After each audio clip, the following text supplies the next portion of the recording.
I got the sense Edie had spent a lot of time here before my mom sealed the doors. I grew up looking at Molly's room through the peephole. Molly's gerbil had a tiny bedroom with its own even tinier gerbil cage.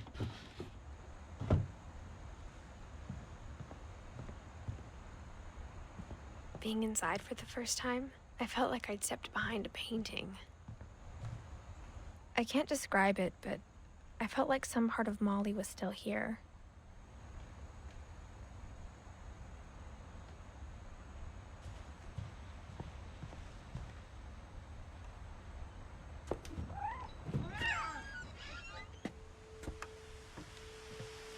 This will be obvious later, but my mom never told me any of these stories. Edie would have, but Mom didn't like bringing up the past. Though, when we adopted a stray kitten, she was the one who named it Molly. I spent a lot of time in Great-Grandma Edie's room. Her room was like a museum. For 500 years, the Finches have been famous throughout Norway for their fortune and misfortune.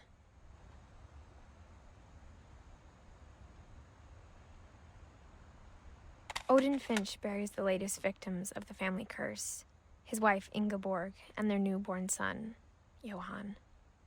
On January 7th, 1937, he set sail with his family and his house, hoping to leave the curse behind. But 40-foot waves off the coast of Washington send the house and Odin to the bottom of the sea. Odin's daughter Edie, with husband Sven and baby Molly, step ashore on their new home, Orcas Island. Odin Finch is the first to be buried in the new family cemetery. His daughter Edie is already dreaming of a new Finch house.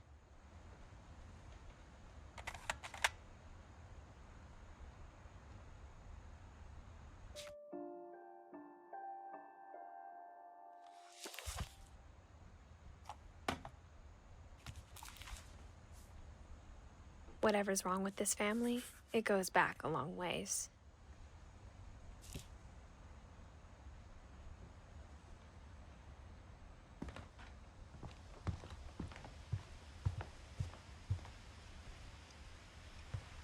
Edie gave a big interview about a mole man living under the Finch house. My mom was furious. I hadn't thought of myself as Edith Jr. for a long, long time. When Edie told people Sven was killed by a dragon, she could also have said he was building a dragon-shaped slide that collapsed. She could have, but she didn't. Even in her 90s, sometimes Edie seemed a lot younger than my mother. The only trace Grandpa Sam's first wife, Kay, left on the house was the pink bathroom. It was a pretty big trace.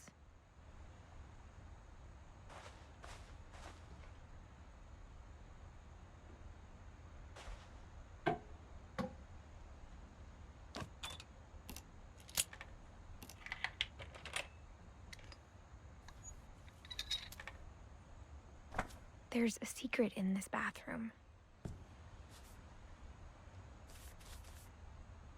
It's in the last place you would look. It isn't in the cupboard. It's hidden in this book.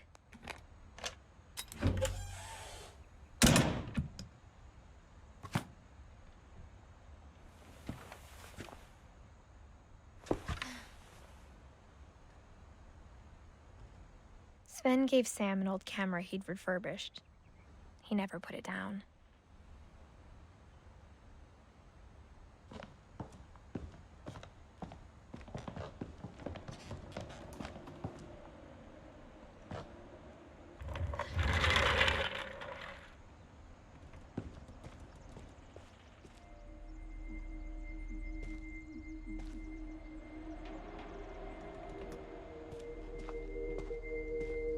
I knew Grandpa Sam had a twin,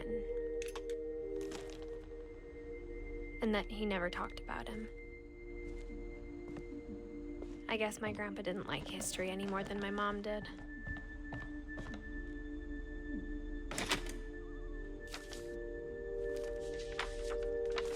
How I Want to Remember My Brother by Sam Finch. The thing I remember is that when he made up his mind, that was it.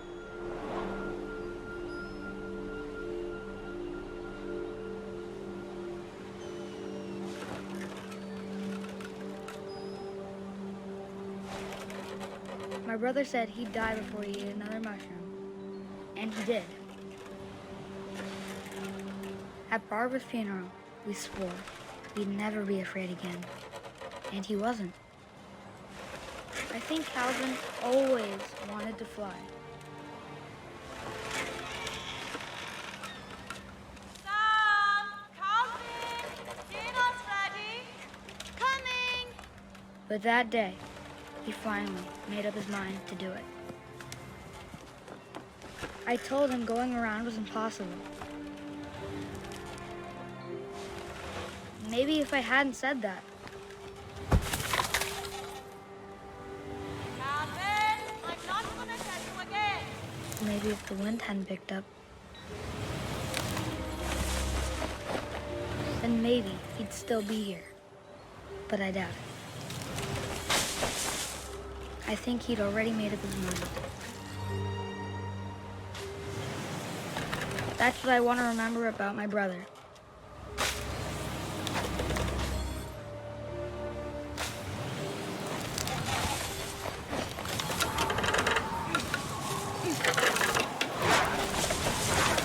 The day he made up his mind to fly. And he did.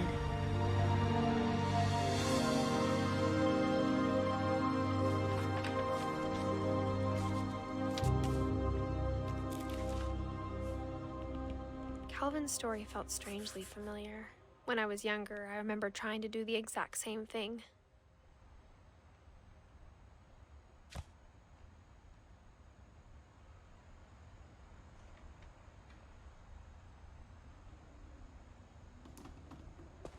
After the funeral, Edie roped off Calvin's half of the room.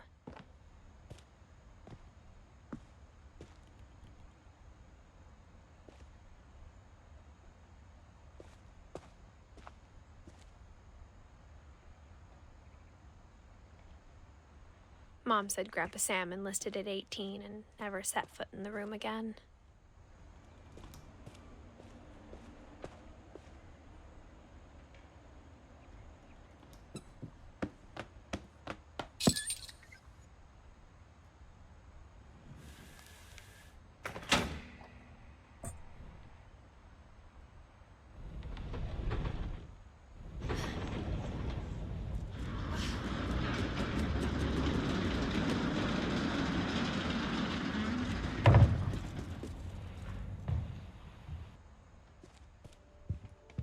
The passages were a pretty tight fit.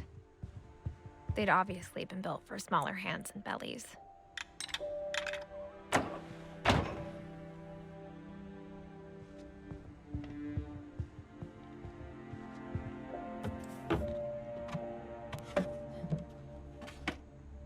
Growing up, I always thought of Barbara as a child star.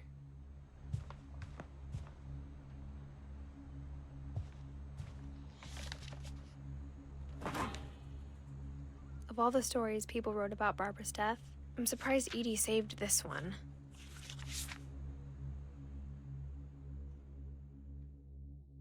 Old Jack here with another ghastly tale inspired by America's most unfortunate family. I'm calling it The Surprise Ending of Barbara Finch. As a child star, Barbara was famous for her scream. Now at 16, she was all washed up, a has-been. But in a lucky break, she'd been asked to perform her signature scream at a local convention for monster movie fans. It was just the boost her career needed. Unfortunately, her scream hadn't aged well. Getting better. I think you just need the right motivation. Her biggest fan and current boyfriend, Rick, was about to demonstrate when... Now that was a great scream. It was Barbara's father, Sven. He'd slipped into a table saw and had to be rushed to the emergency room. So Barbara got stuck babysitting her youngest brother, Walter. Her convention comeback was canceled. Okay, I'm hearing frustration, but I'm not hearing terror. What if I tried... A gang of hoodlums in Halloween masks have been terrorizing Orcas Island tonight. Police are urging residents to... That came from the basement. You're right! Also, I loved your delivery on that. Why is your basement door locked? Because my dad likes making puzzles and secret passages. There's a key hidden in the music box. The secret is to keep winding and winding until finally the key pops out. Thanks, babe. I'll be back in a sec. 20 minutes later, Rick hadn't returned. So Barbara went to look for him, right on cue. She reached for the music box.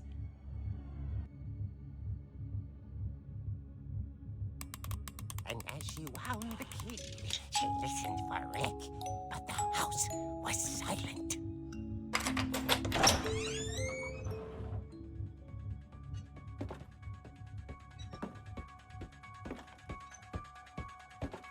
She found Rick's crutch and imagined the worst.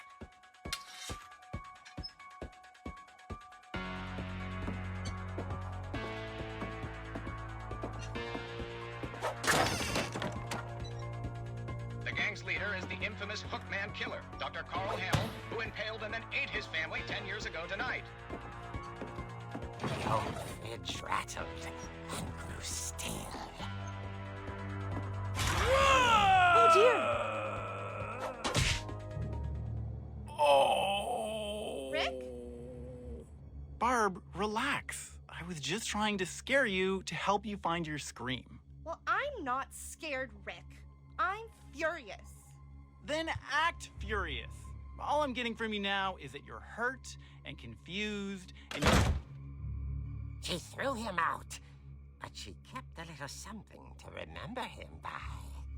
Barb, have you seen my other crutch? And she was still holding it when she fell asleep watching the late picture show. Hours later... Barbara! Walter, what's going on up there? Ah! Okay, I'm coming up, but if this is a trick, you're dead, Walter.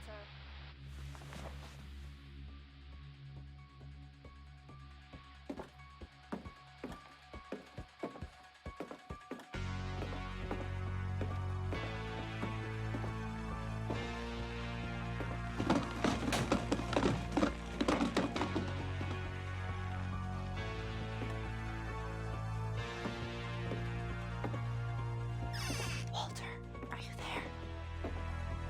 Walter had vanished, but his bedside radio was still on. Orcas Island police describe the man as 6 feet tall, with a steel hook for a hand.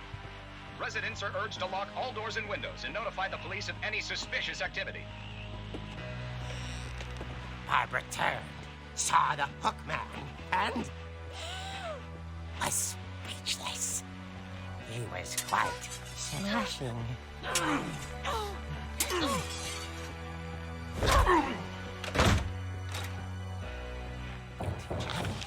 was. He couldn't get enough of Barbara. Okay, Barbara, there's gotta be another way out of here. That night, she played her part beautifully.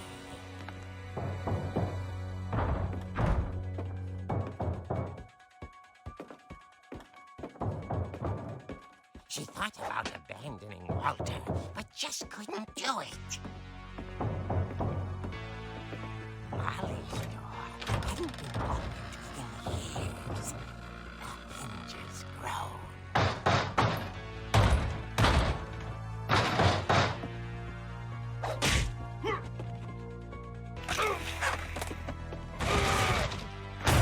He wasn't moving, But she sensed the story might not be over yet.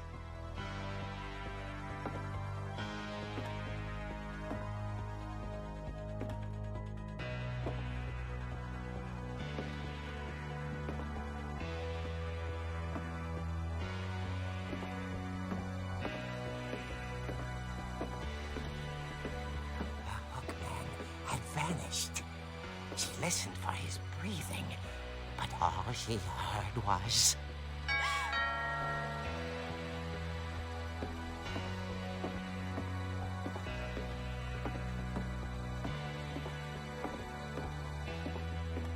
At the door, she heard whispering.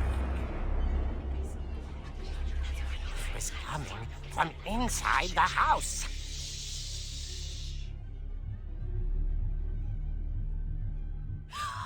Oh dear.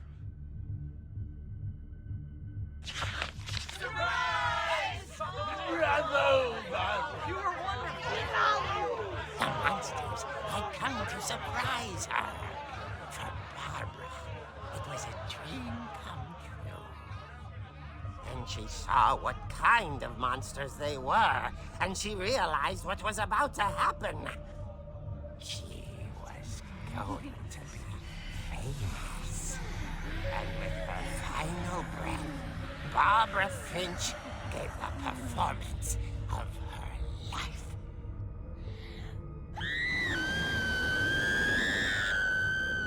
I wasn't there myself, but I hear Barbara was magnificent. Poor girl. She had a taste for stardom. But unfortunately, so did her fans. Of course, the police blamed it all on poor Rick, who disappeared the same night. And little Walter, hiding under his bed the whole time. He took it all pretty hard, but that's another story. As for Barbara, tucked inside the music box was all they ever found of her. Her ear. Now that's what I call a real eerie tale.